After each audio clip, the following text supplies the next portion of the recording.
he estado leyendo el libro del Tratado a la verdadera devoción a la Santísima Virgen María y es un libro impresionante. Sí, efectivamente es así.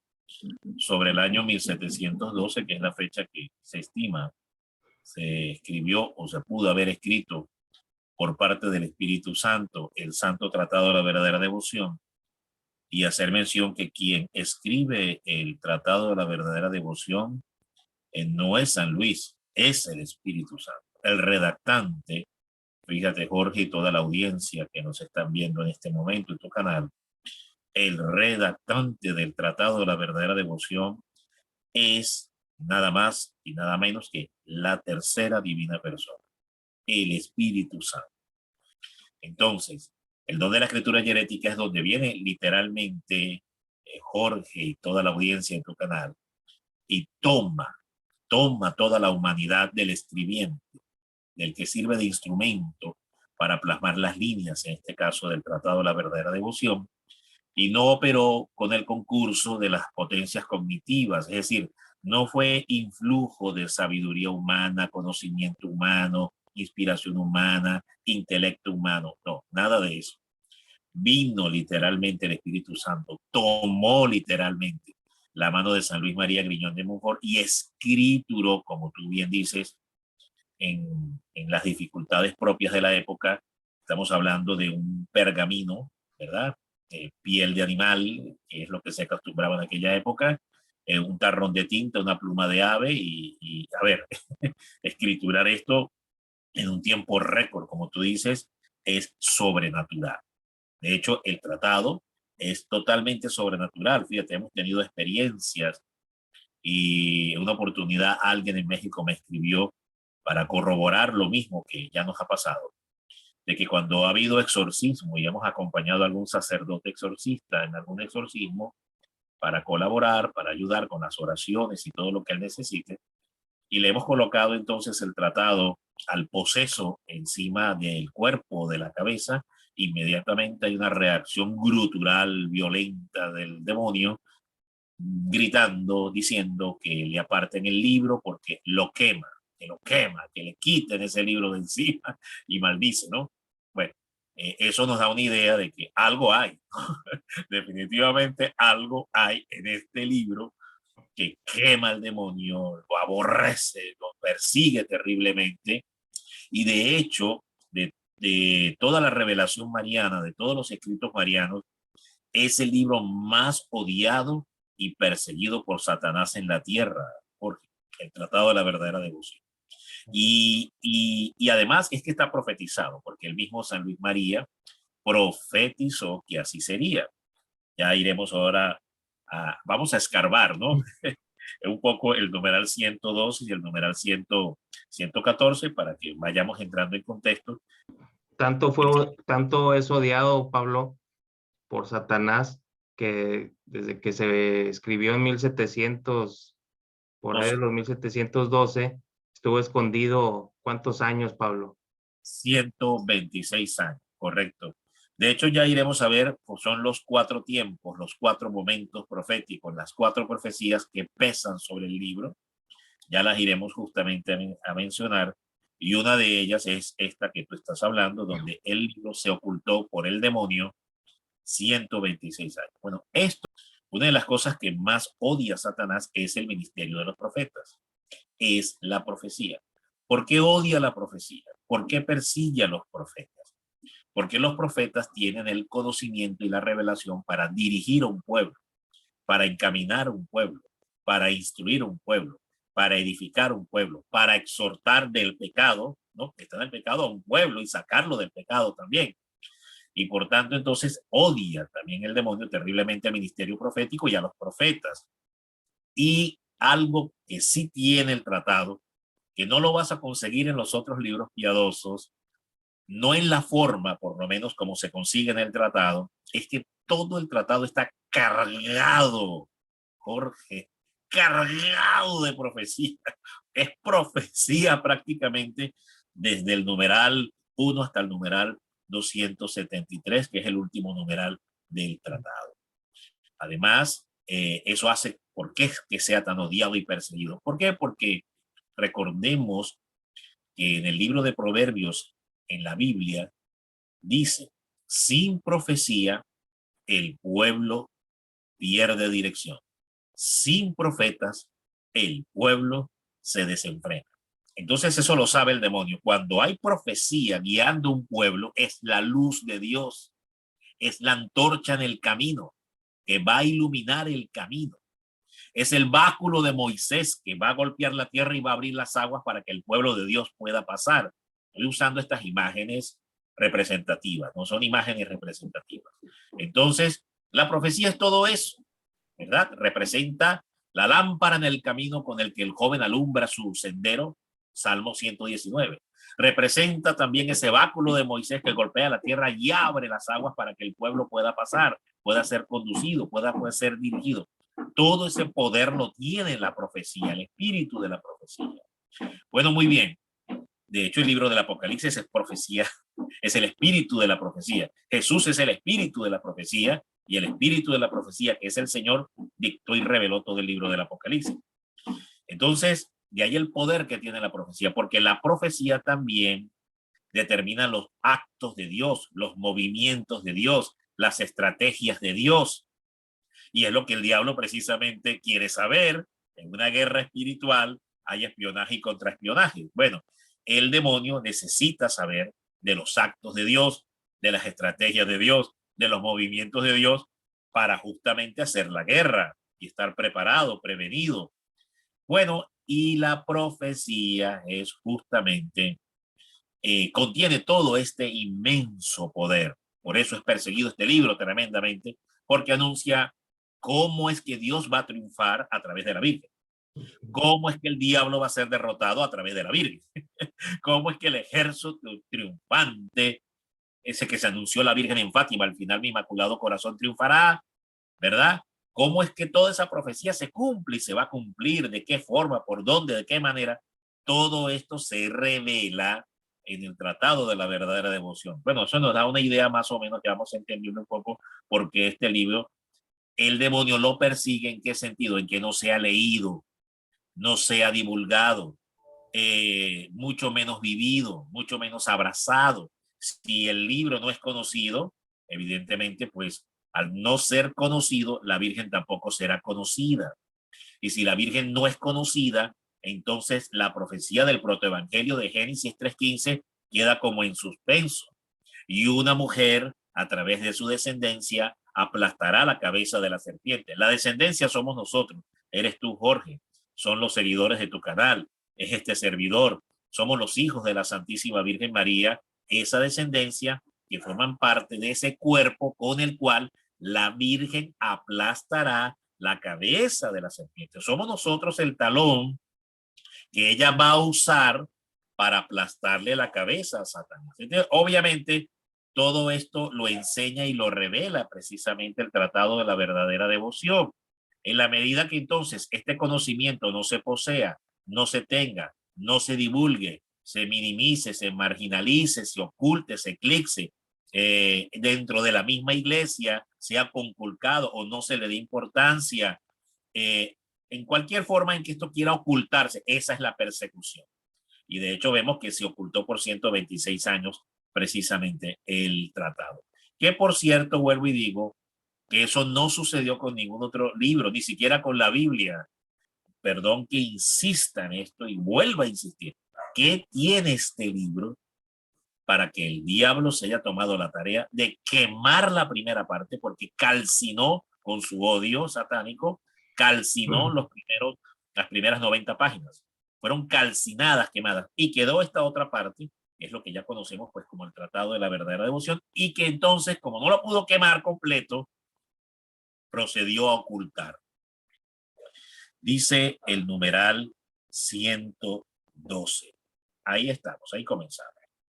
Dice, oh, qué bien pagado quedaría mi esfuerzo si este humilde escrito cae en manos de una persona bien dispuesta, nacida de Dios y de María, y no del linaje humano, ni por impulso de la carne, ni por deseo de varón. Mira, nada más ahí de entrada, el Espíritu Santo nos lanza un tremendo misterio, o sea, nos avienta en la cara un tremendo misterio, hermano, porque dice, wow, pero esto no es para cualquiera, entonces, ya va, vamos con calma, ¿no?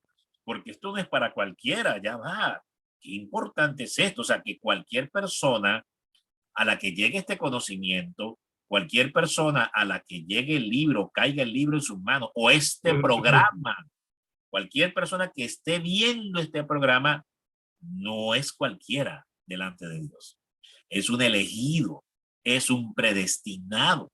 Desde el momento en que, por ejemplo, quiero usar esto, Jorge tuvo ese llamado, esa emoción, ese impulso del Espíritu Santo en su corazón. Es un llamamiento, es un llamado. Así operan los dones y gracias del Espíritu Santo. Hay el llamado, el ministerio, el carisma y el fruto. Esas son las formas en que opera el Espíritu Santo. Entonces, Jorge tuvo un llamado de empezar a desarrollar audiolibros para que el tratado fuera conocido, hacer este programa con este servidor. Bueno, todo eso es una señal de que efectivamente Jorge es un predestinado. Porque donde no lo fuera, mira, hermano, ni porque la Virgen se le aparezca. Eso es así. Entonces, y si usted está escuchando este programa, o de otra forma, o por otras fuentes, o por otros servidores de la Virgen, está llegando el conocimiento del tratado, o alguien le regaló el tratado, usted es este caso. Lo voy a volver a leer. Qué bien pagado quedaría mi esfuerzo. O sea, me dice usted, el esfuerzo del profeta de Montfort que fue envenenado por los enemigos de la iglesia para que se cumpliera así parte de la profecía que iremos a ver ahora en el numeral 114, porque fue envenenado y al cabo del tiempo, producto del envenenamiento, muere a la edad de 43 años. Murió como mártir. San Luis María Griñón de Montfort murió como mártir porque así también le juró el diablo. Porque por otras fuentes místicas sabemos que el demonio se le aparece a San Luis y le grita, le vocifera, deja de escribir ese libro, porque si no te voy a matar. Entonces San Luis le dijo, pues me tendrás que matar, porque yo lo voy a terminar. Y entonces San Luis terminó el libro y no le importó que su cabeza rodara por ello. Bueno, ese es el gran misterio del amor de los mártires, ¿no? Que dan la vida por Cristo, no les importa dar la vida. Y nosotros estamos recibiendo este legado maravilloso para que se cumpla todas las profecías de la Santísima Virgen y el gran triunfo del Inmaculado Corazón de María y la gran derrota del anticristo y todo esto que forma parte pues de las profecías del fin de los tiempos y de lo que la Virgen anunció en Fátima. Al final mi Inmaculado Corazón triunfará, pasarán por grandes problemas, grandes tribulaciones, grandes dolores, porque además no los merecemos, ¿no? Porque es que no nos merecemos otra cosa, hermanos. Mira, a ver, mire usted cómo estamos.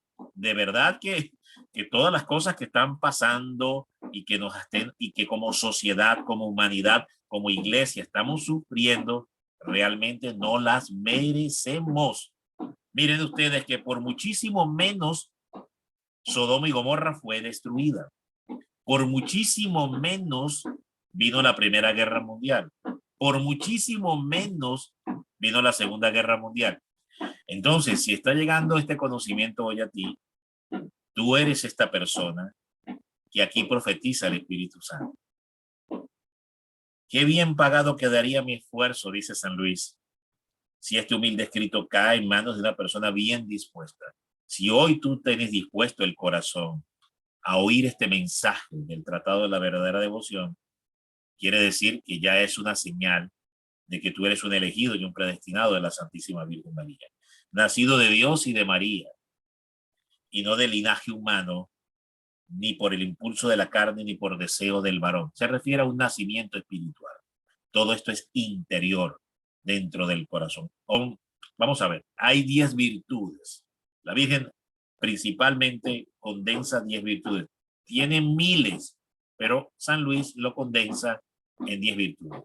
La primera gran virtud para entrar, es la puerta para poder entrar y desarrollar las otras 9 virtudes, es la humildad profunda. ¿Qué es lo contrario a la humildad profunda? Pues la soberbia y la altivez. Entonces, ¿qué es lo primero que va a suceder cuando te empiezas a unir y te consagras al corazón de la Virgen? Que vas a dar muerte a la soberbia vas a dar muerte a la altivez, al orgullo, para dar paso ¿a qué? A la humildad. Ese es un proceso de conversión interior, una metanoia que vas a experimentar a través del tiempo, porque también es importante decir esto, no es automático, hermano. No porque te consagraste a la Virgen en un día, ya al día siguiente estás convertido en Teresa de Calcuta y San Francisco de Asís. No, no funciona así, hermano. No funciona así. Vas a tener que luchar, vas a tener que combatir contra ti mismo. Sí, muy seguramente va a estar presente el demonio tratando de insidiarte, confundirte y sacarte del camino de la verdad, porque ese es su trabajo. Pero el trabajo también va a consistir en luchar contra ti mismo. Y mira que luchar contra uno mismo, y lo voy a decir, a veces es más duro y más recio que contra el mismo demonio. Porque el demonio se le exorciza, se le reprende con todos los medios que la iglesia y el Señor y el Espíritu Santo nos ha revelado, los sacramentales, los sacramentos, las oraciones, el estado de gracia. Y exorcizas al diablo. San Miguel Arcángel, la devoción y consagración a San Miguel Arcángel. Pero resulta que hay algo que ni los sacramentales, ni el agua bendita, ni el sal exorcizada, ni el aceite exorcizado pueden hacer, anular tu voluntad. Eso Dios no lo va a hacer. Dios nunca va a anular tu voluntad. Eso depende de ti. Eso depende de ti. Y esa parte es lo que debes ofrendar y lo que debes entregar voluntariamente. Por eso la consagración al corazón de María es una entrega voluntaria, no forzada. Pero los que se consagran al corazón inmaculado de María es voluntaria, amorosa, es una entrega amorosa, voluntaria. No son expresiones todas de la Biblia. Claro. Y entonces resulta que en México, no sé, donde se parte la caña, Jorge, y en otras partes del mundo, donde se tritura la caña para que salga el azúcar de la caña, ¿cómo se le llama? En Venezuela, en Colombia se le llama trapiche. Molienda, se le dice en otras partes, la molienda, no sé cómo se le llamará en México. Si también molienda o molino también por acá. Molienda, molino, bueno, muy bien. Imaginemos la piedra de la molienda, la piedra del molino, donde se va introduciendo la caña. ¿Y cómo suena? ¿Cómo suena cuando el molino va creciendo? Sí. Cruje? Bueno, el ego, la soberbia, tiene que crujir, partirse al paso de la piedra, de la molienda. Bueno, esto mismo, ¿verdad? Significa el precio. El precio que vamos a pagar. Hay un precio que pagar. Y además es sólida. Sólida es decir que no es plástica, es exigente. Cuando habla de solidez es porque exige, tiene peso, exige, sólida, fuerte, te va a demandar, te va a exigir. La verdadera, estamos hablando de la verdadera, porque hay otra que pues no es verdadera, en la que muchas veces de una u otra forma hemos caído en el proceso de ir aprendiendo, hemos caído, otros están ahí lamentablemente en una falsa devoción a la Santísima Virgen, que es lo que San Luis María también va a enseñar en el tratado sobre las 7 falsas devociones que existen a la Santísima Virgen María.